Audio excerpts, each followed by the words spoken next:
Hi you guys, it's Miss Johnson, and I'm sorry this video is so late, but I'm going to show you how to use the Casio.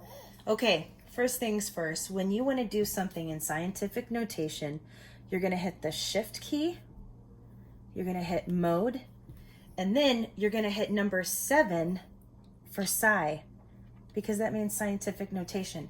Now when you say 0 to 9, what that's telling you is how many numbers are going to appear on the screen. I'm going to go ahead and hit 9. Okay, now if I put in this cuckoo bananas number and I hit enter, you see that it puts it in scientific notation for me. So if I ever want to go back into just normal, I go shift, I hit mode, and then I'm going to hit 8 for norm. Okay, and I'm going to hit 2. And look, I'm normal again, okay?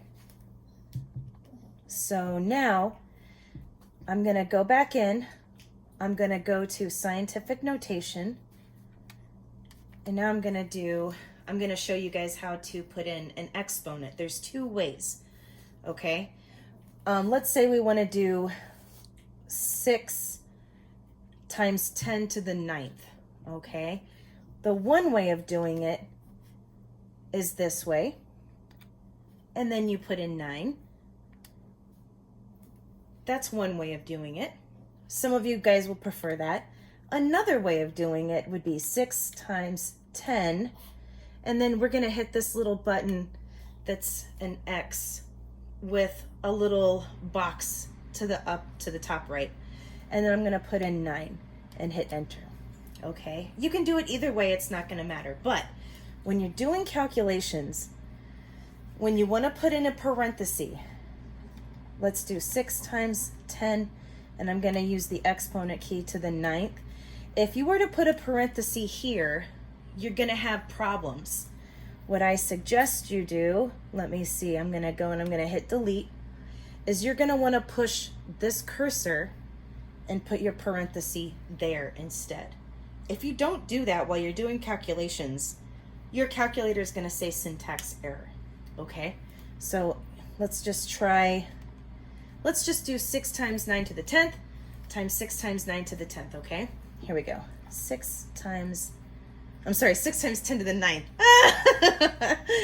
6 times 10 to the 9th. Oops. Already I did it wrong. I forgot to put in my parenthesis. 6 times 10 to the 9th, then I'm going to hit the cursor and I'm going to put in my close parenthesis. Now, I don't actually have to put in the multiplication key because when you have 2 parentheses next to each other, that means multiply. 6 times 10 to the 9th, close. There you go. So that's how you do it. When you want to divide, you just hit the divide button instead, but you still have to use those parentheses. All right, you guys, I'll see you tomorrow. Have a good night.